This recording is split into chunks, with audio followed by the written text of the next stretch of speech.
True liberation is having no separation between who you are and what you do. Because when those two worlds collide, you no longer have to fake reality for anyone. And to me, that becomes a very, very, very scary individual for the status quo. We all carry a unique seed of consciousness that wants to sprout in a very specific way, but that is inhibited through all the different cultural conditioning and programs that are set up on us. But I think truly when an individual discovers why they're here, what lights them up, and they can bring that into the world and still fill their own cup through that, then life changes. Real awakening is an inner journey to the self, to knowing yourself. It's just important for people to know themselves. The foundation is self-knowledge. If you run away from that, your life isn't going to be what you want it to be. You have to step out there. You have to get a little uncomfortable and navigate what's going to come up once you do that. And that's the process. That's the self-development process. That's the hero's journey. Welcome to the Staying Free podcast. In this episode, Joel Rafidi returns to the podcast alongside his fellow co-host of the Here for the Truth podcast, Yerasimos. Through their podcast and educational platform, Joel and Yerasimos seek to provide people with the tools, resources, and inspiration to be the best and most authentic version of themselves, according to their highest values, based in truth and grounded in reality. Personally, I'm a big fan of the Here for the Truth podcast. I think that everyone that they bring on that show, they manage to get some really different and unique insights. So I was really glad to be able to get Joel and Yerasimos together on this episode of the Staying Free podcast. If you enjoy the episode, please give it a like and a share on social media. If you're enjoying the podcast so far, make sure you give it a 5-star rating in whichever podcast app you're using. If you're new here, welcome. Give the podcast a subscribe for future episodes.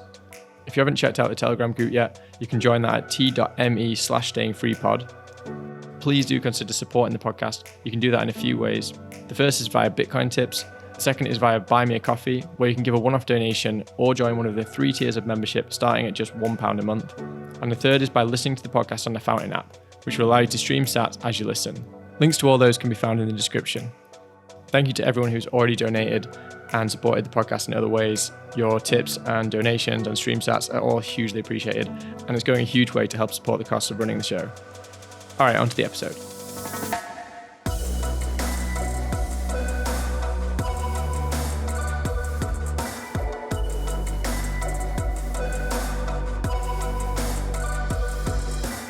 Joel and Yerasimos, really great to have you both on the podcast.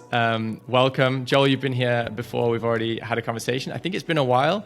Yerasimos, you're new here, so welcome. How are you guys both doing? Doing well, man. Excited to be here. It's 9 o'clock in the morning in California, and yeah, it's nice to meet you, man. Thanks for having us on. Yeah, absolutely. Yeah, you're both absolutely welcome. I mean, Joel, I don't know if you've been keeping up with the pod, but I talk about the conversation that we had a lot. Some of those ideas that you kind of planted in my mind from that conversation that we first had have definitely stuck with me. So, it'd be good to elaborate on some of that stuff. But first of all, I guess since you're new here, Yerasimos, why don't you give us a little bit of a backstory as to yourself? A little backstory. Well, I'll try to keep this as short as possible. This can be a long story, but and let me know if my internet's working for you clearly. Listen, man, I've always been a curious person. I've always wanted to figure out what's happening in the world. I grew up to Greek parents. I'm first generation Greek American, born and raised in New Jersey. I kind of followed a little kind of more straight and narrow path in the beginning. Went to school, did what I had to do, got the grades, went to college, got the job post-college for a couple of years, and then in my early 20s, I realized this wasn't the path. I wanted to embark on a more alternative journey and really figure out who I was, why I was the way I was, and, what my passions and my purpose was, and give that into the world. And, it's been a long and windy journey that's taken me a lot of places, traveling all around the world, learning with different teachers, a lot of self-education in a diverse arena of fields, acting, psychology, body work, somatic work, nervous system health. And, I really, really love seeing people know who they are and live the life that they were meant to live. We get conditioned by society, we get conditioned by family that take us away from that path that authenticity within. And, I didn't want that for me. And obviously I want that for others in terms of like living their truth.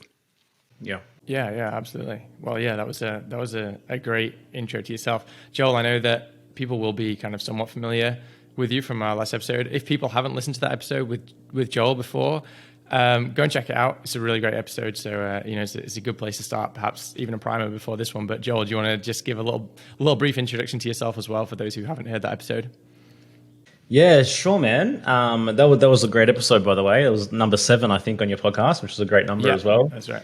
For those that don't know, my name is Joel Rafidi. I'm also first generation. My dad's actually Palestinian. I was born in Australia. I was actually raised as a Jehovah's Witness out of all that as well. So a huge melting pot of different cultural programming and conditioning, which I had to work through. To some extent, I've always felt like, the black sheep, the rebel. I always just had carried this huge resistance to things which just didn't excite me, which didn't inspire me. And it was very, very difficult for, my parents and teachers along the way to try and control me and kind of beat that out of me. I was totally conditioned for most of my life that I'm simply going to inherit a family business, and that was a straight and narrow path that I was going to walk on. Fate would have it that, I would have the courage and the will to forge my own path and, be able to create a sustainable career doing things that really light me up. For the longest time, all I wanted to do was make hip hop. I wanted to be a rapper, and I tried that for a very long time. I've had varying degrees of success in that. But when I realized that wasn't going to provide me with, the financial stability that I required now having a family, I was able to continue to make authentic decisions, walk an authentic path. I spoke out pretty radically during the 2020 era, and I was able to meet someone like Yerasimos, and pretty much we connected. And the second time that we ever spoke over Zoom, we decided to record a podcast, and that was episode 1 of our podcast, Here for the Truth podcast. And I've pretty much connected with this guy every single day since then. We're now over 110 episodes later. We built a group coaching program. We have a membership, and I'm able to do what I love day in, day out, And I think that, true liberation is having no separation between who you are and what you do. Because when those two worlds collide, you no longer have to fake reality for anyone. And to me, that becomes a very, very, very scary individual for the status quo. And, then people can truly live organically. They can truly fruition into who they were born to be. Because on the deepest level, my ethos is that we're all unique individuals beyond anything else. We all carry a unique seed of consciousness that wants to sprout in a very specific way. But that is inhibited through all the different cultural conditioning and programs that are set upon us. But I think truly when an individual discovers why they're here, what lights them up, and they can bring that into the world and still fill their own cup through that, then life changes. And to me, that's what life's about. That's what I try to give to myself. And that's pretty much what our entire podcast is about, and what we try to, inspire in others as well. Wow. Nice, Joel. You're already bringing out the punches really early. So I love it. I really like you guys' podcast. Actually, when I first spoke to you, Joel, I didn't know that you had a podcast. Like when we had that last conversation, I just literally seen you put a few kind of insightful tweets out, and I thought, oh, I should speak to this guy. And I had no idea that you had this podcast. But since then, I've kind of like listened to you and the podcast, and both you guys on there, and it's genuinely a really, really awesome podcast. Like, I really mean that. You have a way, both of you, of kind of, it's called Here for the Truth podcast, and you really do have a way of getting to the truth of matters. Like, you interview people in a way, because sometimes what I do is, if I'm interested in a person, I'll go and listen to a podcast of them, I'll search them out, and I'll listen to a bunch of different podcasts. And when you've interviewed someone, like, and you did Robert Breedlove recently, James Corbett was a great interview, Andrew Kaufman. But for all of those people, every other podcast I've heard of these guys, was similar. You get similar content, they're asking similar questions, they want the same talking points. You guys seem to go in there and just go, what's underneath everything? Like, what's underneath this person? I'm going to dig down and really kind of get to the core of what of what they're about and what their philosophy is about. And, it's an awesome podcast. So, like, congrats to you both for having such a great pod. Like, it's definitely inspired me. Thank you. Yeah. Yeah, thank you, man. And it's so great to receive that feedback because we've actually received that feedback often, especially in regards to people who have been on so many podcasts. They go, I learned things about this person on your podcast that I never heard before, and I've listened to all their podcasts. So, we try to just allow things to flow. We don't really show up to the podcast with a list of 20 questions, and we just ultimately initially want to get to know the person and what drove them to be who they are and what was their personal hero's journey, major rites of passage. And that seems to be how we start things off, and then we go from there. Yeah. Our focus is always more on the internal than the external, and that's kind of like where our conversation initially went as well. It's like, it's easy, but the external, it's like a blanket, everyone's feeding into the same kind of branches when it comes to simply discussing the internal. But what are the internal mechanisms that drive a person to walk the path that they're walking? What's happening in their internal psychology? And do they even question it? So it's good to be able to be in that position to even pose those questions to individuals and, give them the opportunity to self-reflect. Because ultimately, man, like the unconscious psychology is what's driving everything that we're witnessing out here. That's the primordial ground which everything else is born from. Everything out here isn't happening randomly. It's happening because seeds have been sowed in the collective unconscious and in the individual unconscious. And so really by tending to those seeds and understanding those seeds, we can understand reality a lot more. And, that's where my interest is for sure. Yeah. Yeah, totally. Yeah. Sorry, you're going to jump in? Yeah, I was just going to say, and also too, I think it's very easy for people in the public to look at certain individuals and project all these things onto them. And very often when you hear a person's story and what they've been through and what they've overcome, it lends this inspiring element to it where it's like, I think sometimes people look at people that have quote unquote made it and they're like, oh, well, they're just better. They've made it. It's easier for them. And it's like, no, man, so many people have been through crazy experiences, of pain, of suffering, of trauma, of things they needed to overcome. And I just think that story, witnessing someone that you respect and knowing that they've been through it, it inspires you. It inspires you. You know what? I've been through some shit and I can take ownership of my life and I can rise above and overcome these obstacles and be even more than I am now. And I think that's something that we just enjoy exploring. Yeah, totally. And, when we had our last conversation, Joel, I think that up until that point, probably most of my conversations have been really driving into, I guess, much more of a political situation rather than psychological. And then when we had that chat and, we were talking about, I'm trying to remember the name of the episode. COVID-19 was a collective rite of passage, I think it was. Yeah, that's right. And, you kind of opened my mind to this idea that this whole thing, rather than looking at it from the, from the symptoms, looking at this phenomenon as okay, well, what tyranny is happening and how do we fight against this and what's the government doing? It was just get underneath all of that and kind of look at what's the psychology of, or what's the state of consciousness of the world, right? And how does that lead to these things?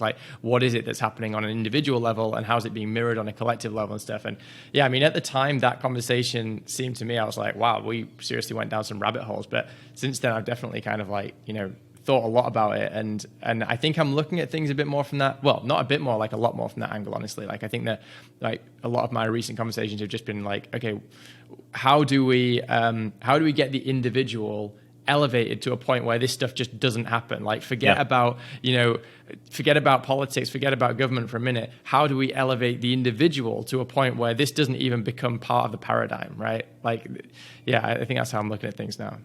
I love it, man, and I'm so glad that I was able to help plant those seeds, and that's what it's about. How does the individual remove all their codependency patterns with tyranny and with authority? And when an individual has truly exalted themselves, from those ties, then that's someone who's no longer dependent on authority. That's someone who's no longer dependent on the government, and that's the only person who can actually inspire anyone else to do the same thing and walk the same path. So yeah, it's one thing to keep, proposing these collective ideologies of how we can, do things together to save ourselves, as a group. But what's happening in your own home? What's happening with your closest friendship circles, with your closest family members? Do you truly have freedom in those scenarios? Because if you don't have freedom with the garden that's in the closest proximity to you, how the hell do you think that you're going to guide anyone else to freedom on any kind of macro level? And let alone, let's get even closer in, even before it comes to friends and family. What's your relationship with freedom within yourself? What's your relationship with tyranny within yourself? That's where it begins. Well, that's a good one then. So what do you think the relationship that most people have with freedom or with tyranny is, like on a general level? I think most people have been highly conditioned with the very insidious concepts of collectivism and altruism, which would have them behave in a state of self-contradictory behaviors within themselves. I think most people lead their lives based on not seeing their fears come to fruition in reality. I think most people live their lives and make decisions based upon where they're not going to experience guilt or shame. And I think guilt, shame, and resentment are the primary drivers for the way in which most people lead their lives. This is intergenerational, this is ancestral, do it for the family, you're your brother's keeper, we are all one, even the New Age, unity consciousness, etc., etc., etc. Every single person believes that the highest code of morality is what I can do for someone else, is what I can do for my neighbor, my family, my brother, my family, my mom, my dog, whatever it might be. But that leads to that's the electric fence which keeps the herd in place. Because now all of a sudden, every single action people make is motivated by favors. It's motivated by what someone else owes me because I've done something for them. And so, nothing great can be born out of resentment, guilt, shame, and obligation. So I think until individuals are able to extricate themselves from that and truly fill their own cup as an individual, then it's only that person that can actually give to society, that can actually help and uplift and inspire a community, right? Because they're not lacking, they're not giving dregs. They're not giving from, the bottom of the cup. They're giving from the overflow. And that's ultimately, that's what the true essence of capitalism is. So we can actually bring capitalism to one's inner psychology as well, right? It's only by providing value to myself truly that I can allow value to flourish all around me. So the majority of people are in an inner psychological state of socialism.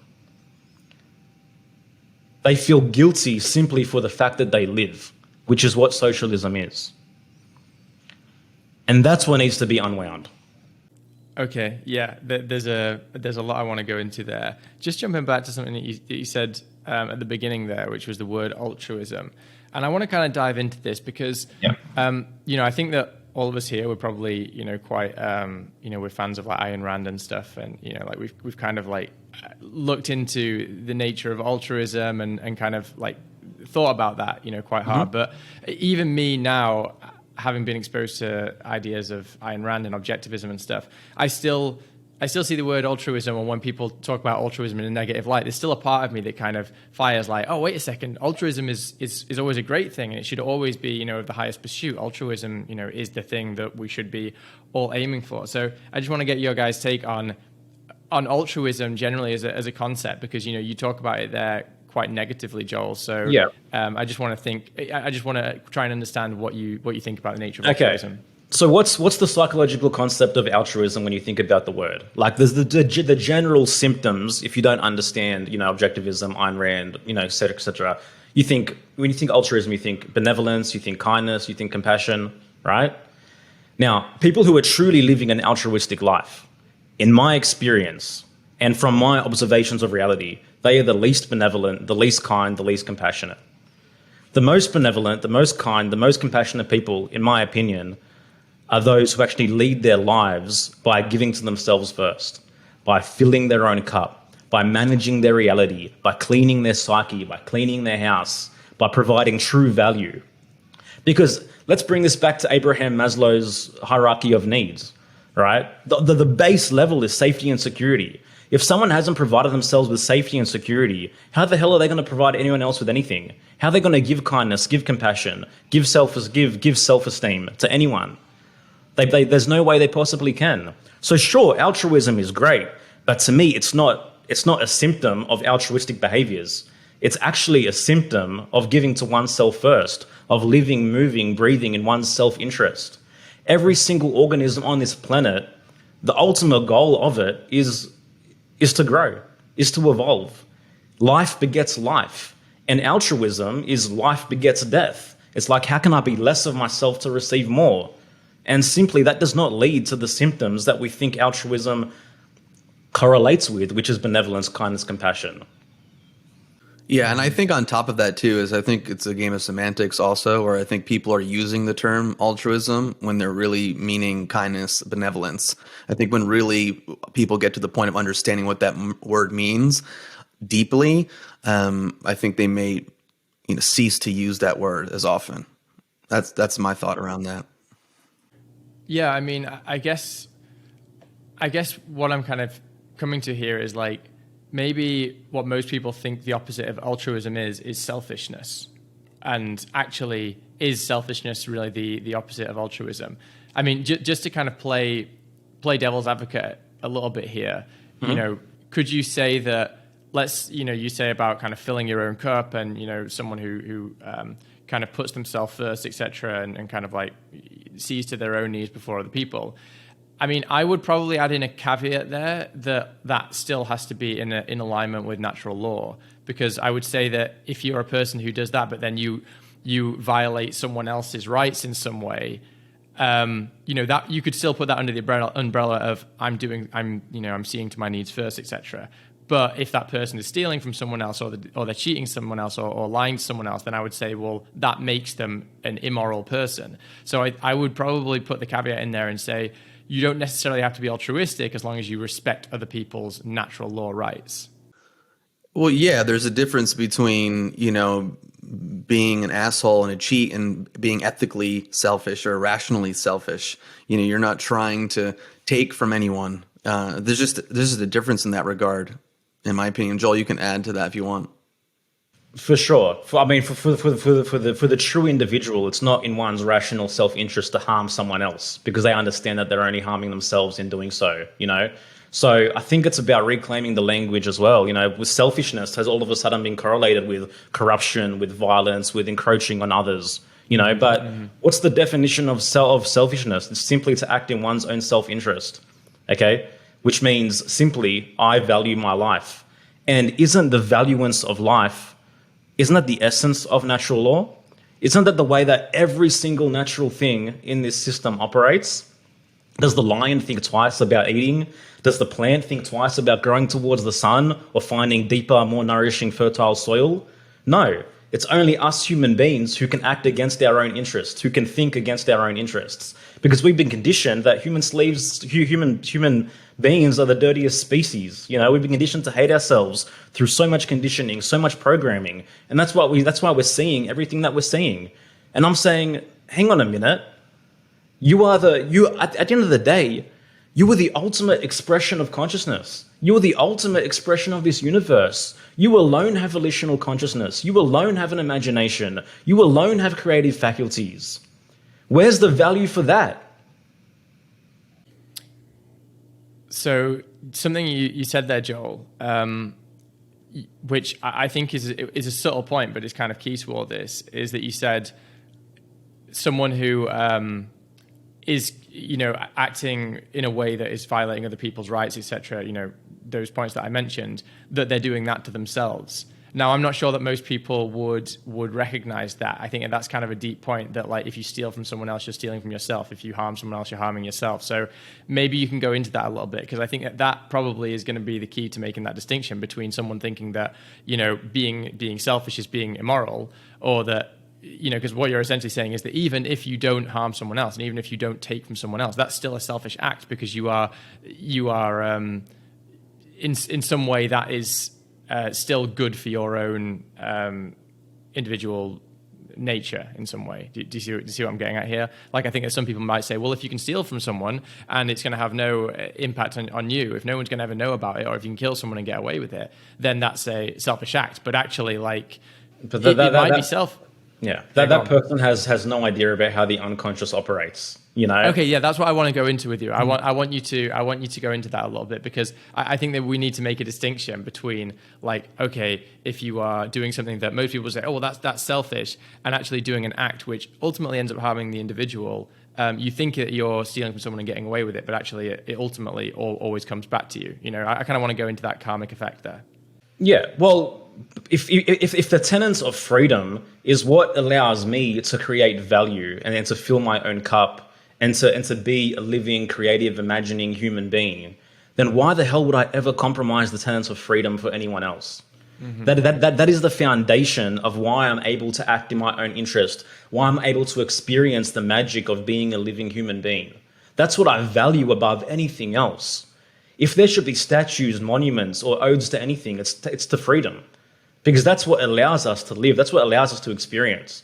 So for the truly rationally selfish individual who understands that, they would never think about compromising that for another individual, because that's when they begin to restrict, inhibit their own opportunity to experience freedom, So I think for the person who thinks true selfishness is robbing, stealing, violating, then it's completely misconstrued. And I don't know if that answers it. That's my answer. Yeah, it definitely answers it. Yeah, it definitely answers it. I think that's definitely something that I think it takes a lot of thinking about to decondition yourself, and even myself kind of being very like libertarian and agreeing with like pretty much like Rothbardian libertarian, like almost as far as you go in that sense.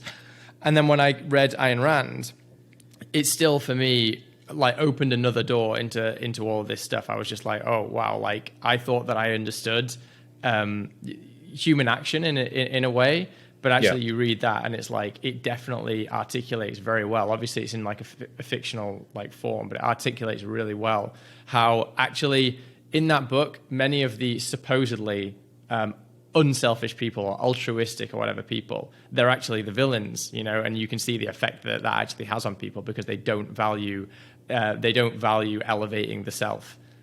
So yeah, if people haven't read Rand, go and read it. They're the people who carry the most shadows, the most demons, right? They have the most unhygienic psychologies. That's it. Yeah, that's it. Yeah. So speaking of freedom, you're in Mexico now, Joel. I know we discussed it slightly before this, but I just want to go a little bit back because last time we spoke, you were in Australia. Yep. And you were fighting these COVID fines and stuff. So do you mind giving just a little bit of the story of your journey to more freedom that's happened recently? Because I think it's pretty topical. Yeah, sure, man. Yeah, so like we mentioned briefly in the other episode, like 2020 came around and I felt like there was a timeline split going on. People had the choice then and there to either walk a path of deeper authenticity, set proper boundaries, refuse to compromise the truth. Or some people went, full inauthenticity and whatever, just have me. And that was a big acceleration for me in my personal journey. And I began to speak out, pretty intensely. I spoke and performed at many of the major freedom rallies in Australia, hundreds of thousands of people. And I became quite a notorious, I guess, public figure in the freedom community and in that domain. And in being so, and in being who I am, I received total of 3 fines for not complying with the Australian Public Health Order, amounting to $3,000, one for not wearing a mask, one for attending a protest, and one simply for having a picnic in the park with my family at a time when I was only meant to be exercising in my 1 hour allowed out, which is pretty crazy to think that even happened only a year and a half ago, but yeah, it did. That was a major rite of passage for me as well, man, receiving those fines, because it's like, what do you do here? If I just paid them, I'd feel absolutely terrible about myself. If I paid a lawyer to defend me, I'd feel even worse about myself. Like I shouldn't even be receiving these fines in the first place. So I went down the path of, learning the law a little bit myself. I chose to self-represent myself in all 3 instances. I looked under the rug of, whether there was any real legal basis for what was taking place. And yeah, man, on three separate occasions, I self-represented myself and I won in each of those instances. Amazing. And that was an incredible experience for me. You know, it was very, very rewarding, a very rewarding journey. And also, one of the things I learned through that process too is that, like, not everyone is corrupt. Not all judges are corrupt. You know, I sat in front of some very moral, you know, high value magistrates who were willing, open-minded to see both sides of the story and really understand the facts of what's going on. So I think that's something that was a big takeaway for me as well. Like, so often within these circles, we can think, oh, everyone's corrupt, everyone's taken, everyone's controlled within the system. In my experience in Australian court, it wasn't the case. And yeah, man, through the opportunities that we created through the podcast, through meeting Yerasimos, through building the business that we did with our group coaching program, I was able to, you know, develop location freedom. And, you know, did I still want to be in Australia? You know, despite that, all of it had settled down by the time I left. You know, I knew how quickly things could turn. I knew wasn't going to forget how intense things really did get. So I decided to make the decision to, like you, move to Mexico. So we have a temporary visa here now. We've been here for 3 months. We're just enjoying the journey of exploring and, you know, finding the places that feel good and finding a place where we feel like we want to settle for a longer term kind of stay. And I'm loving it, man. Like, just the energetic density is so much lighter here, you know.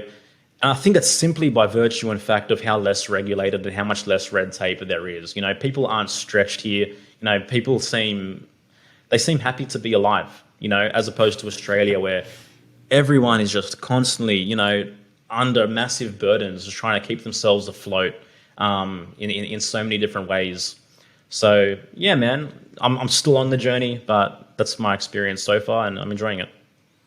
Yeah, that's awesome, man. It's great, you know, to have like new kind of people come out here to Mexico. I mean, you know, when I came, I know a couple of people who've come since, and you know, there's a couple of people who I knew of who had come before, and yeah, it's like now I kind of know like different people from different parts of the country who are all kind of, you know, here for freedom basically, and yeah, it just makes me really bullish on Mexico. You know, I think that the more people that come here, the more gravity there is towards actually like freedom-loving people, and yeah, it's nice for it to kind of become a bit of a hub.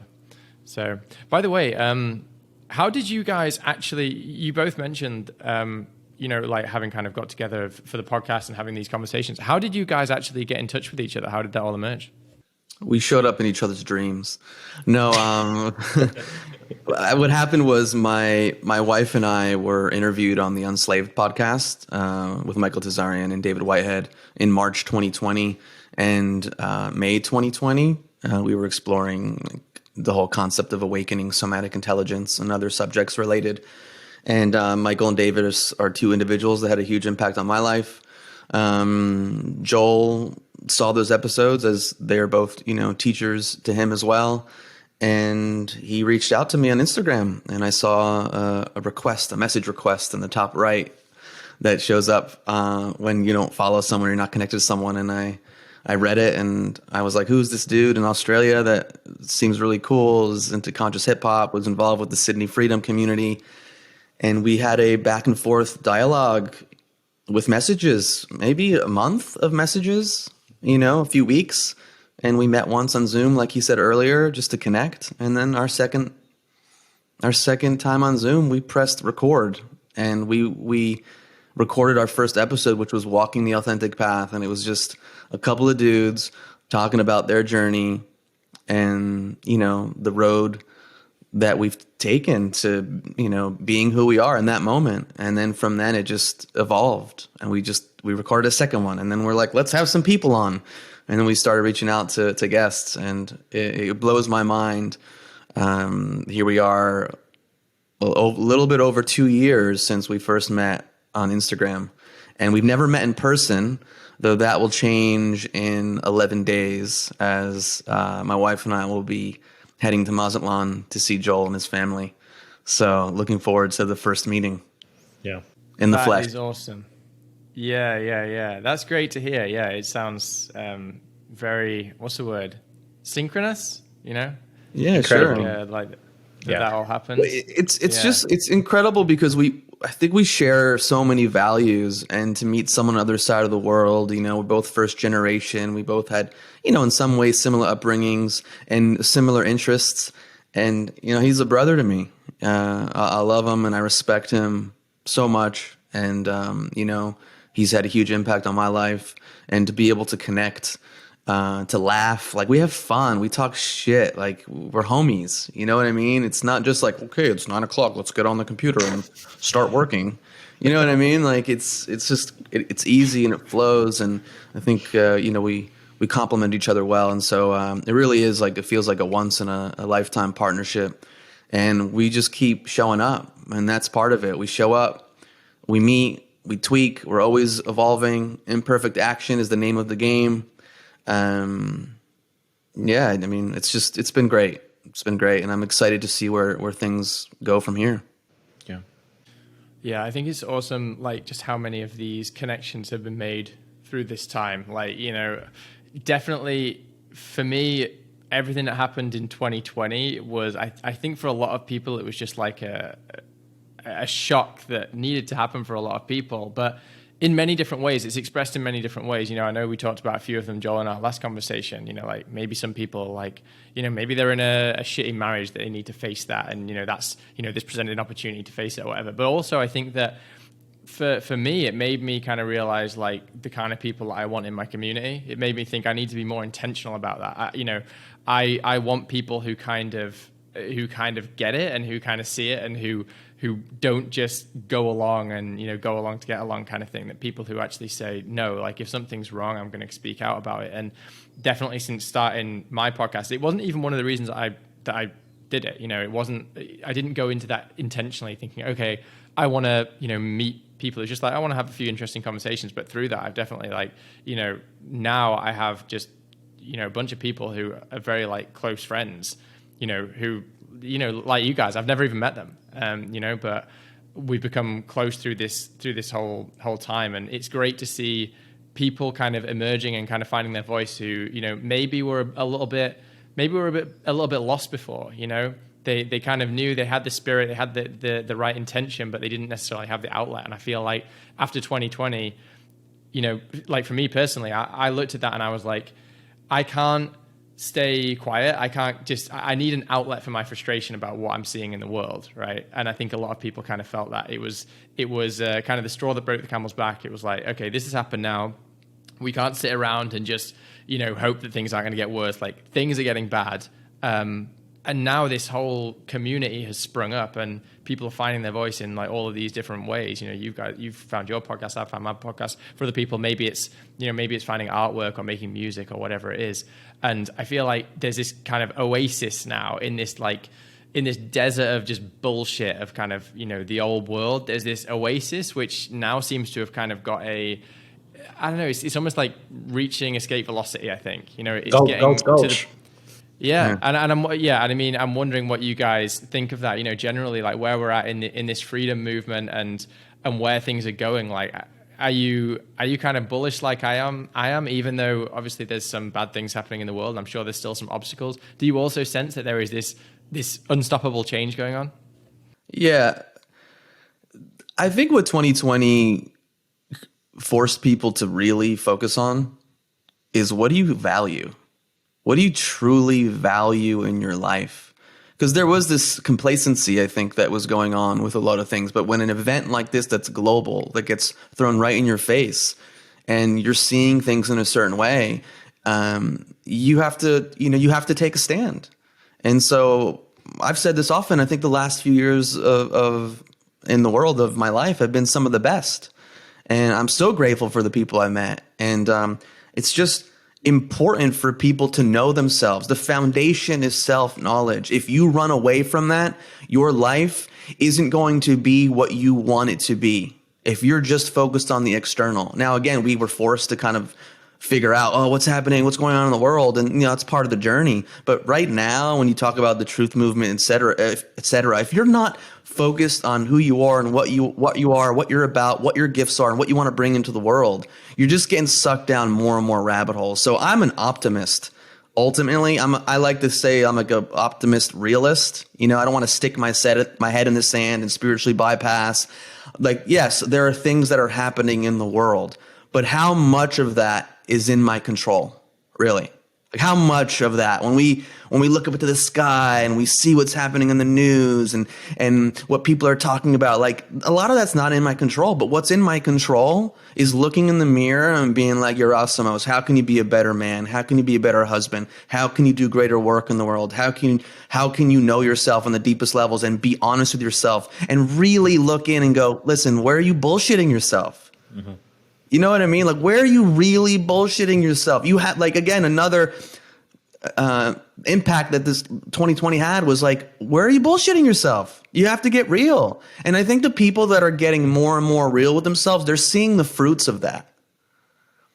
I've met so many beautiful, amazing people. Amazing. Like, some of the people in the last few years I consider my closest friends. And I had people in my past that I'm still connected with. You know, when you start going down conspiracy rabbit holes and independent research, you know, in the mid 2000s, you know, you have your crew, you have your friends. So I was very fortunate that I wasn't like on an island completely. That being said, it was amazing, obviously, meeting Joel and all these other people that we've connected with. And so, I mean, I don't think you need to stick your head completely in the sand. It's important to know what's happening and to educate yourself. But what are you doing in the 24 hours that exist in a day? You know, how are you moving yourself closer towards being healthier, fitter, more intelligent, more fulfilled? Do you know what I mean? Yeah. Mm-hmm. No, it's like there's never been a time where authenticity has a higher return on investment, you know? And I think that was kind of catalyzed in 2020. And personally, like, I am grateful beyond the words for what took place in 2020, because I know my psychological reality before then. And, you know, I was about to succumb to a life half lived. You know, I didn't know my authentic path really hadn't opened up the way it did because of what took place in 2020. And if I can look at myself and my personal journey as, you know, as a small microcosm of what's happening on a collective reality, then I know that is happening and those opportunities are available and were available for other people too. And like, I didn't think this was possible, man. I know the conversations I was having with myself pre-2020. You know, I thought I was going to live my life working in a family business, getting the mortgage in Sydney, you know, always squashing my dreams to appease other people. But, you know, through those events which catalyzed the core strength within me to put one foot in front of the other continuously, to refuse to compromise, to refuse to tolerate lies within and without, that's what was fortified, you know, the refusal to tolerate lies. And that has just opened up so many opportunities in tangent with my own conscious actions that I could never have dreamed of otherwise. So I don't think any of this is going away. You're never going to put all these people in a dark room and say, no, we can't hear you, we can't see you, right? Like, this is just the very beginning. And it's unknown. We're charting brand new territory. But to me, the strongest foundations are the foundations of integrity and of authenticity. And that's what's being formed. And to me, this is just a tree and an oak that's going to continue to sprout and grow. Yeah, that was a really great point as well about, you know, the refusal to tolerate lies. I think that for me is at the core of kind of what ignited this journey for me. It was seeing everything happen there and seeing so many people get sucked in by this lie, and I'm just sometimes I wonder, like, do people like know on some level that it is a lie, but they just recognize that it's easier to go along with the lie, or did everyone genuinely believe it? You know, I think that a lot of people actually, they sensed there was a lie there, but they thought, you know what, facing up to that lie is actually going to make me ask so many questions about the world and my place within it that I'm not willing to go there. I'm not willing to do the work. Like, it's too much. So I'm going to kind of like, I'm going to stay here.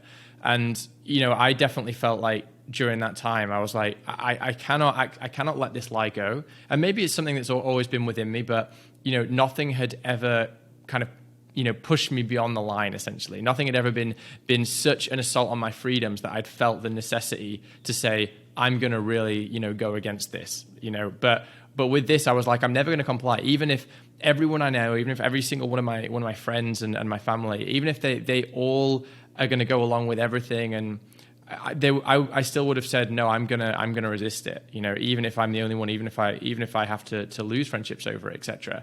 Thankfully, I didn't really lose any friendships. I had like some issues there, but like I would say that compared to a lot of people, I've heard people breaking up marriages and stuff. My journey it didn't have that many casualties. But to go back to the original point, yeah, it was that refusal to tolerate lies. And I think that once you make that connection in one area of your life, you start looking at everything through that lens in other areas of your life, right? So like you look at this big event and you say, I'm unwilling to accept this kind of macro lie, this thing that's going on this macro level. And then it feeds through to everything in your being, and you stop accepting the little lies in your life. You stop lying to yourselves about your relationship. You stop lying to yourself, about maybe it's where you live and whether that's the place that you should be living. Maybe it's what work you're doing or whatever. And you stop lying about those little things. And then just like yourself, Joel, I felt like in my individual life, so many things have happened that have been really, really good for me, that have pushed me in a much, much more authentic path.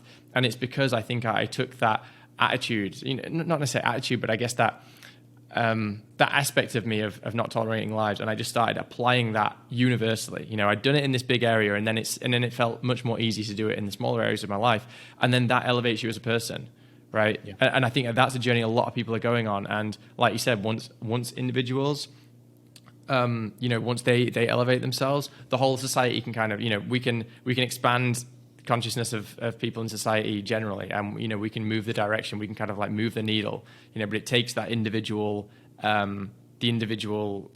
change to happen, and so again, that goes back to the context of our last conversation, COVID-19 being a rite of passage. It's like this event had an equal and opposite reaction, and I think that we're seeing the results of it now. Yeah. Oh, you're on the money big time, man, for sure. And this is the thing, like, we've got a podcast called Here for the Truth. So one question people always ask us is, what's the truth? But the thing is, the real question is, what's not truth? Because that's actually properly answerable, okay? And by adopting that philosophy and keeping that question in mind of what is not true, where is the lie, we can actually begin to move closer to the truth. And that's something which you've adopted in your own life. That's something which we've adopted in our own lives, having that radar of where is the truth being compromised, because I know that's the wrong way. I might not know the right way right now, but I know what the wrong way is, because, that radar's working. It makes me think of Michelangelo when he was, doing the Statue of David. It just started with a block of marble, and you just chip away, and there's this beautiful work of art. And so similarly in your own life, you chip away at the lie, you chip away at the lie, you chip away at the lie, and then what's left is this authenticity that you can only dream of, and then you make it into reality, and it's really incredible. And back to your point, what you were saying before about the individual doing the work, we had this dialogue with G. Edward Griffin on our podcast around collectivism, and the idea of the greater good for the greater number, I'm all about that. I think that I would love people to be happy and healthy and fulfilled and all that. But what's the strategy for going about that? And the strategy is what you were talking about, and what we've been talking about, is when the individual goes on the hero's journey, individuates, knows themselves, loves themselves, finds their purpose, respects themselves, respects others' individual rights. That's what ultimately will create the greater good for the greater number, not some person with quote unquote authority within the collective that is telling everyone what to do. Whether it's a family, whether it's a government, a nation, etc. That's just not how it operates, in my opinion. And that's where freedom comes into play. Freedom to use your mind, to use your creative faculties to figure out what the fuck is going on in this world, in your life, for yourself, first and foremost. Then what happens after that is extra. Yeah, yeah, yeah, and I think this kind of leads into another thing, which is what I think was severely lacking in 2020. If I was to say, okay, what did we really need at that time? It was leaders who actually had real integrity. We needed leaders who had real integrity, who were capable of going out there and saying, no, I'm going to say no to this, and people could actually see that happening. But I felt like we basically had a massive lack of leaders. There was so few people who you would call a leader who stood up during that time. And I would say that after that time, that something that we're going through now, something that's happening in this aftermath, is that we're kind of forging new leaders in the world. And I think a lot of that is coming through people who have had adversity. And, the whole COVID-19 era was adversity for a lot of people. And I think a lot of people, they had to kind of go on that hero's journey, and now they're becoming leaders. Like you said, if you just have one person who is super altruistic, you might actually end up, the result of that might be that someone else doesn't go on the hero's journey that's actually going to elevate them. If someone is just given something, is given, is kind of thrown their breadcrumbs by a quote unquote altruistic person, they might not go on that hero's journey to actually be the next leader, right? So again, it all comes down to that idea of is altruism necessarily the right thing, or should we actually just celebrate adversity and, like you said, celebrate the hero's journey, because that's what's going to create the next kind of epoch of society, or the next phase of society where this stuff doesn't happen again. Because people have a better, stronger, more integral character. I'm stoked that there were no leaders, because it gave me the opportunity to lead myself. Mm-hmm. Yeah. And I think that's the same for many, many, many people. And it's only through adversity, it's only through discomfort that we can actually discover the tools, the faculties, the inner wisdom, the inner power to truly lead ourselves. Think about the highly altruistic mother that just constantly cuddles and comforts and provides every single form of nourishment and nurturance to a son, even well beyond their formative years. Do you think that individual is ever going to go on a hero's journey? Do you think they're ever going to really feel the desire to break away, to walk their own path, to become an individual? They're not, because they're given all the comforts which they think are necessary, even if they might come with many ties, such as, toxic encroachments of boundaries, resentment, obligation, guilt trips, etc., etc., etc. And that's what the government's trying to do. It's trying to be the terrible altruistic mother, which is saying, I'm giving you everything you need. You don't need to go anywhere for anything. You don't need to leave the playpen whatsoever. You don't need to discover. There's nothing out there to explore, right? But, this is what you owe me in return. This is what I need in return. And, it's simply time to leave that playpen. Yeah, and if you look at what's been happening and you look at these so-called leaders, the ones that are making the decisions for the collective, they're wanting you to make certain sacrifices that they're not making. Yeah. You know what I mean? In that sense, the whole rules for thee, not for me saying. So it's just when you step back and you think about it rationally and you connect dots and you pay attention, you realize what a scam it is. Yeah. Yeah. And should a leader truly rise, that seems perfect, that seems to act in integrity, that seems to be this authentic being and proclaims, I am the leader, I would be very, very, very cautious. Mm-hmm. Yeah. Mm-hmm. Because I think the truly moral person isn't the one that's going to do what Joel said. They're not going to be there and say, everyone project onto me. I have the solutions. I have the answers. And this is another thing too, is that it's great that there's some people out there that, have stepped forward and are inspiring others. But you can't then as an individual get lazy and just be like, oh, well, they're there. They have all the answers. They're going to do it. No, you have to take it upon yourself and grow yourself. Because so often we project those qualities onto others that we just haven't developed or we don't have access to. And it's the question should be, how do I access these things? How do I step up? How do I grow? How do I evolve? How do I cultivate these abilities to, like Joel said earlier, to lead my own life? Because that's where it starts. Yeah, I guess all roads lead back to self-sovereignty, right? In various areas, and maybe self-sovereignty is the true way that you create more freedom in the world or whatever. And maybe that is the ultimate expression of, maybe altruism isn't the right word, but maybe that's what we should be aspiring to be. And actually, in many senses, you could say, well, altruism actually prevents that from happening. If the government comes in and says, oh, we're a really altruistic government and we're going to, ensure that people have this, that, and the other thing. Well, if that then prevents people from becoming self-sovereign because they say, okay, well, I'm being provided for here. Like, I don't have to provide these things for myself. I don't have to elevate myself and help those around me. You might have robbed that person of the opportunity to become that person, to become that individual that actually is gonna then not be reliant on other people one day. I look at everything that's happened, I guess really in the whole fiat empire, ever since, we've been kind of, devaluing money and all the rest of it, and people have kind of, become dependent on this cheap money, etc. We've kind of got to a stage where people don't have much self-sovereignty now. And maybe everything that happened with COVID made people realize, okay, I can't rely on these governments, I can't rely on these institutions to actually give me what I need. So I'm going to become more self-sovereign now. I'm going to, I know that a lot of people, they're getting into, growing their own food, collecting their own water, buying land, all of these kind of things. Maybe that was, much needed.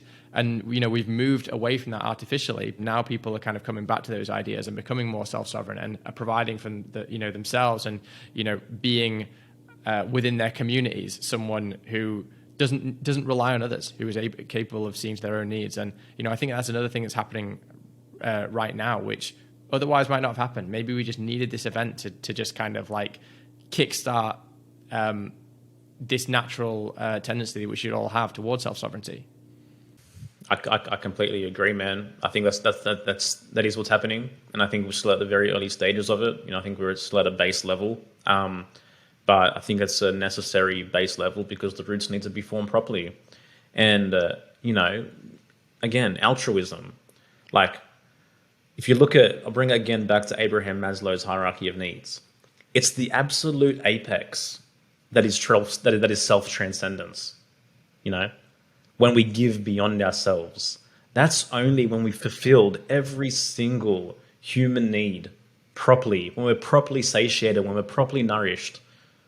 Only then can we truly give to another individual from a place that will really, really, really benefit them. So for so long, we've been trying to do that without forming 95% of the triangle. So I think now that triangle is being formed properly. And I think eventually we're going to see a true overflow where, there is the real symptoms and projections of altruism that we truly believe can come into fruition. Yeah. Yeah. I mean, I guess, there's things that have happened in the past. 9/11 was like a really big event, and, the 2008 financial crash and stuff. We've had these big events previously, and I guess a lot of people at those times, they thought that was going to be the big event that was going to trigger this change in society, that everyone was going to, start living differently and operating differently and not trusting institutions, etc. Do you think that this one is different? Because, it feels different to me. But obviously I was younger when those other events happened. I didn't necessarily have like quite the same gauge for it, but this seems different to me. It does seem like a real turning point has been met, but I do also just have this little kind of niggling thing in my mind, just thinking, well, is it different, or will everyone just kind of go back to their old ways after a certain amount of time and kind of forget about it, and we need to just wait for the next one? Is this one different for you guys? Well, I definitely think it's different. 9/11 for me is what sent me down this journey of research and, having distrust in the government and official narratives. Also, media was different back then. We're living in a very different time technologically now in terms of how we get our information, how we process information, and how fast information can flow. And so, again, discernment comes into play in that regard. And there gets to a point where there is, you could say, a tipping point. Now, is there a tipping point on a mass level? No. But there's definitely, a tipping point where more and more people just don't take what the media tells them as the truth. They're just like, yeah, okay.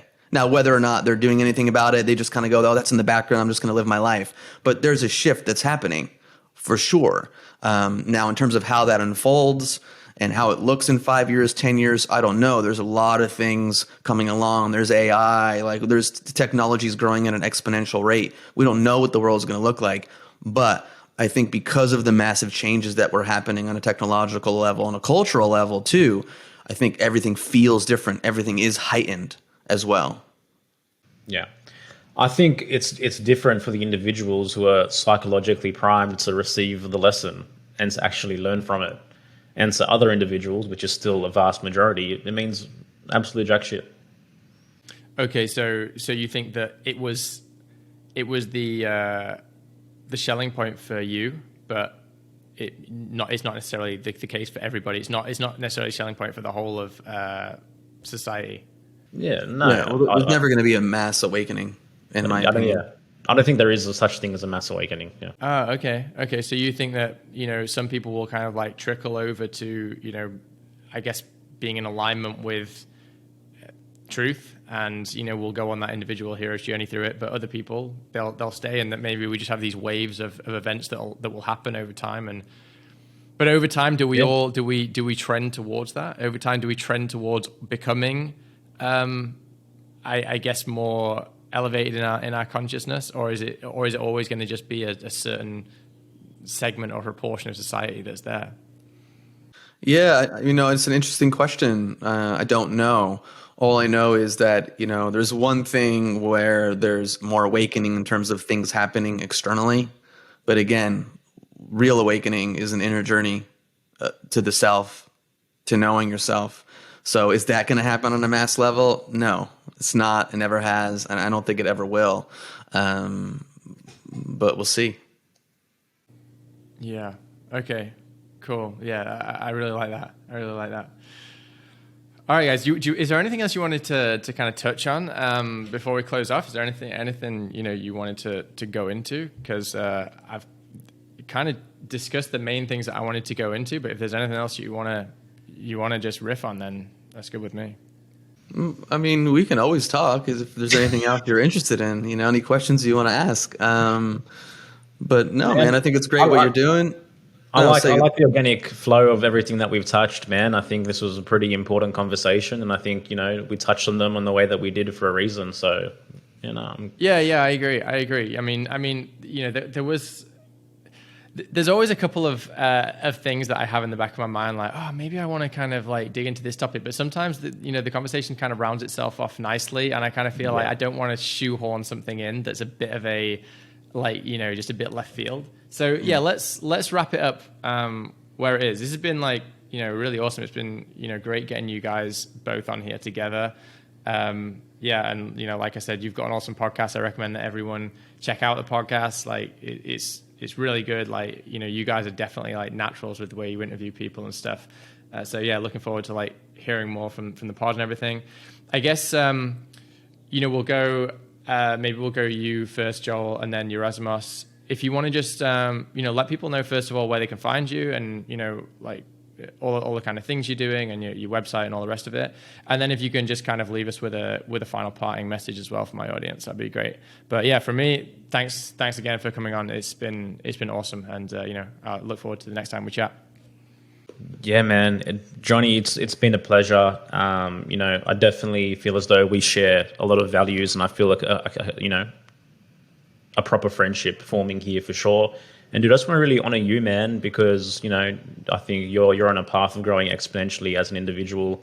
I think you really grasp these concepts, and you take them to heart and really apply them to yourself as an individual. So it's just awesome to see, man. So thanks for all the work that you're doing as well. Thanks. People can find me on Instagram at Joel Rafidi.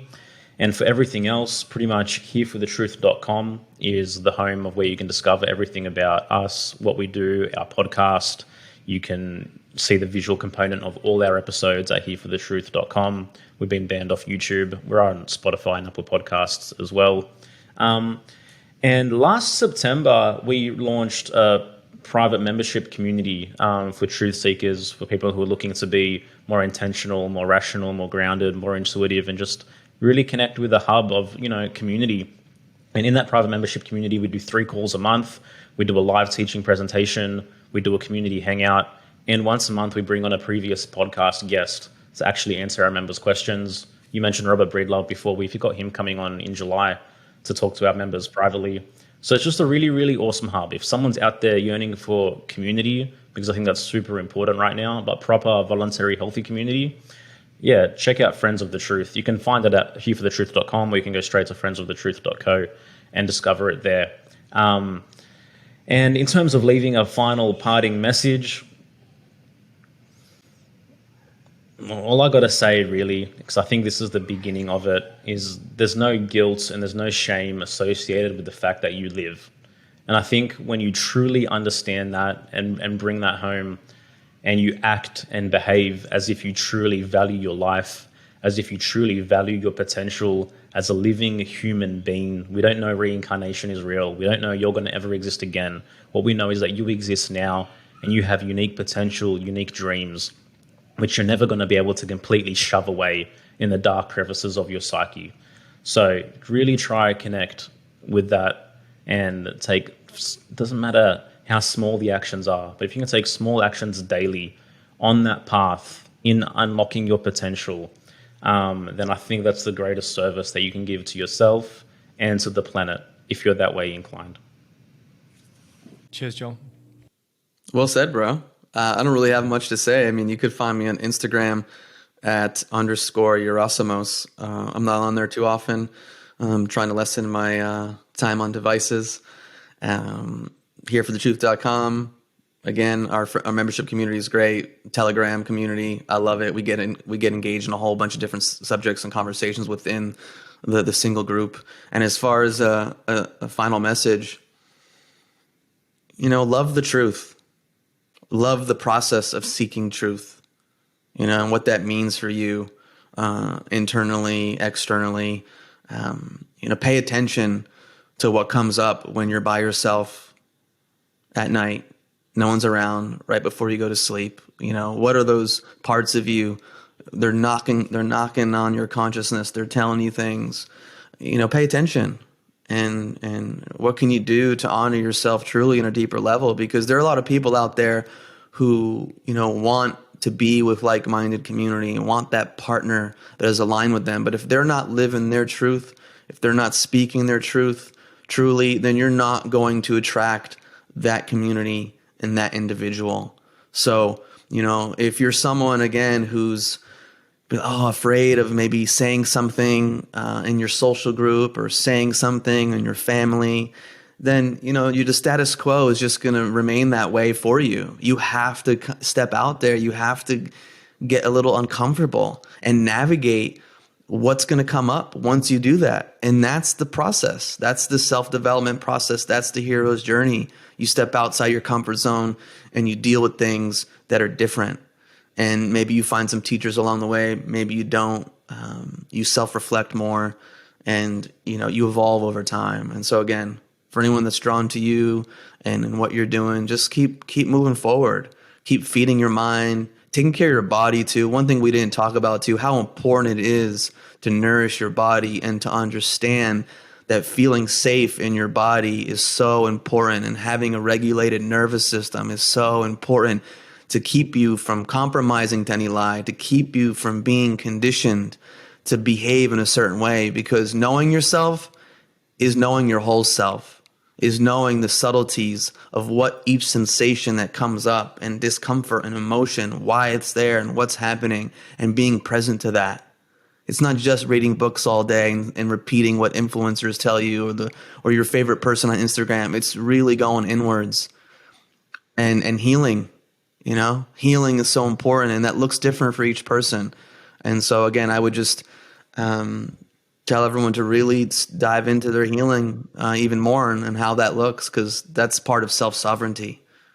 Trusting yourself, knowing yourself, understanding why things are happening in your life. That's it. I'm just grateful to be on here. I second what Joel said. Love what you're doing. Love that you're in Mexico. and having these kinds of conversations fuel me, they feed my soul. And we're all individuals on our own journey, man. I don't have all the answers. I don't have it all figured out, but I have a desire to keep learning and keep growing. And again, I want that for everyone else. Awesome final thoughts, guys. Great to meet you, Yerasimos. You too, Johnny. I'm sure we'll talk again soon. For sure. No doubt, man. All the best to you. Take care, man.